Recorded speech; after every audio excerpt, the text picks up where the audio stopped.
कह रहे हैं कि राष्ट्रपति को करना चाहिए, ना कि प्रधानमंत्री मोदी को। ये कटाक्ष किया है उन्होंने।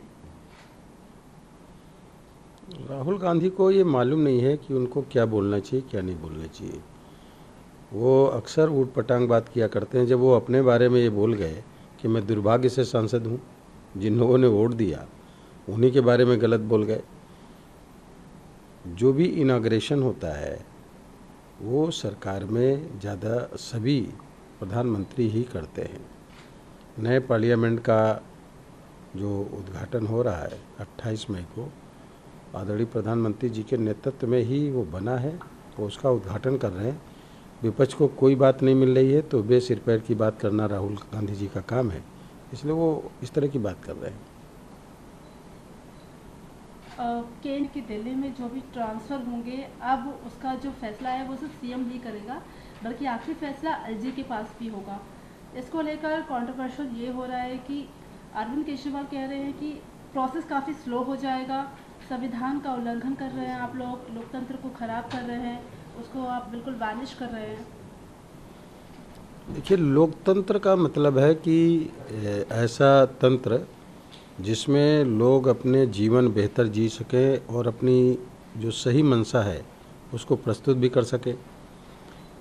लोकतंत्र को पूरी तरीके से ख़राब करने में अगर दिल्ली में देखें तो खुद केजरीवाल जी का हाथ है। उन्होंने शराब की नीति लेकर के आए, 21 साल के लड़के लड़कियां पिएं, एक बोतल खरीदें एक फ्री पाएँ। तो लोगों की ज़िंदगी से खेलने का काम तो खुद केजरीवाल जी ने करने का काम किया।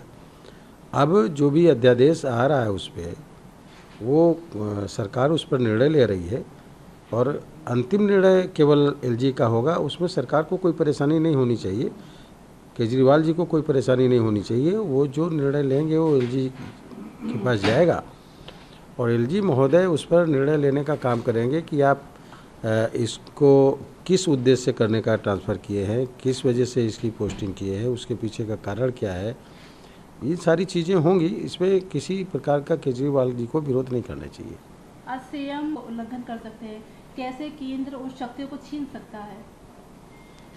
देखिए, जो दिल्ली प्रदेश है ये पहले केंद्र शासित प्रदेश रहा है और फिर इसके बाद इसको प्रदेश बनाया गया।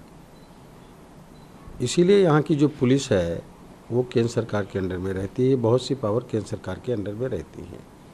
बिहार के मुख्यमंत्री नीतीश कुमार जी का उनका एक स्वतंत्र स्टेट है बिहार, उससे तुलना नीतीश जी को नहीं करनी चाहिए। नीतीश जी भड़काने की बात करते हैं और इसी बहाने चाहते हैं कि लोग एकजुट हो जाए, लेकिन इससे कोई फ़र्क पड़ने वाला नहीं है। मैं समझ रहा हूँ दो मुख्यमंत्रियों का मिलना ऐसे होता रहता है, ये कोई बहुत बड़ा गंभीर सवाल नहीं है। क्योंकि कर्नाटक में भी हार हुई है, लेकिन लगातार बीजेपी कहती रही है कि कांग्रेस जो है वो आतंकवाद को समर्थन देती है। कांग्रेस सिद्धार्थ मैया कह रहे हैं कि कांग्रेस के कई नेताओं ने अपनी जान गंवाई है, लेकिन बीजेपी का एक ऐसा नेता गिनवा दो जिसने आतंकवाद की वजह से अपनी जान गंवाई हो। देखिए, वो आतंकवाद फैला किन लोगों की वजह से? हमारे देश में अगर तमाम चीज़ें आतंक से अगर देखी जाएं तो किनके राज्य में आतंकवाद सबसे ज़्यादा फैला और क्यों फैला? तो वो सवाल गलत कर रहे हैं। रही बात कि कांग्रेस के कर्नाटक में जीत जाने का, इसका कोई मतलब नहीं है। स्टेट का चुनाव अलग होता है, लोकल बॉडी के चुनाव अलग होते हैं, गांव पंचायत के चुनाव अलग होते हैं। नेशनल लेवल का लोकसभा का जब चुनाव होगा तो मोदी जी के सामने कोई नहीं है, मोदी जी जैसा कोई नहीं है। 100 साल एडवांस मोदी जी सोचते हैं एक विकसित भारत बनाने, आत्मनिर्भर भारत बनाने, एक बेहतर भारत बनाने का जो उन्होंने एक पूरा प्रोग्राम तय किया है, उससे विपक्ष के अंदर एक परेशानी हुई है। इसके पहले 2018 में छत्तीसगढ़ में, मध्य प्रदेश में और राजस्थान में कांग्रेस पार्टी की सरकार बनी। तीनों जगह बीजेपी की सरकार थी, कांग्रेस पार्टी की सरकार बन गई। लेकिन जब 2000 में पार्लियामेंट के चुनाव हुए तो तीनों इन स्टेट में भारतीय जनता पार्टी के ही सभी सांसद जीत करके आए। इसलिए नेशनल लेवल पर अभी जब चुनाव 2024 में लोकसभा का होगा तो कर्नाटक की लोकसभा की सभी सीटें भारतीय जनता पार्टी जीत करके आएगी। इस चुनाव से और लोकसभा के चुनाव से कोई फर्क पड़ने वाला नहीं। नेशनल लेवल पर मोदी जी जैसा कोई नहीं है, ये विपक्ष भी जानता है और पूरा देश की जनता भी जानती है। आखिरी सवाल है, दोबारा से 2000 के नोट का डिमोनेटाइजेशन हो रहा है, कांग्रेस कह रही है कि इसका संबंध पीएम मोदी की जापान यात्रा से है, तो अभी ऐसा क्या हुआ कि दोबारा से डिमोनेटाइजेशन जैसी स्थिति हो रही है? कांग्रेस को मालूम नहीं क्या बोलना क्या नहीं बोलना। तो कभी बोलने लगते हैं कि मोदी तेरी खबर बनेगी। विपक्ष इस सवाल पर कोई ऑब्जेक्शन नहीं करता कि ये गलत सवाल है। मोदी जी G7 में जापान में गए हैं, हिरोशिमा में, जहाँ पर कभी अमेरिका ने 1945 में परमाणु बम डाले थे। आज भी घास वहाँ नहीं उगती, लेकिन वहाँ पर G7 सम्मेलन में पूरी दुनिया के सबसे बड़े लोकतांत्रिक देश भारत के राष्ट्रपिता महात्मा गांधी की प्रतिमा का अनावरण आदरणीय प्रधानमंत्री नरेंद्र मोदी जी ने किया है। तो उस G7 में किसका जिक्र हो रहा है? राष्ट्रपिता महात्मा गांधी जी का हो रहा है। ये तो कांग्रेस को कम से कम सोचना चाहिए। तो जहाँ तक कि 2000 नोट का सवाल है बंद होने का, तो उसको जब चालू की गई थी तो पब्लिक में बड़ी तेज़ी से आई थी।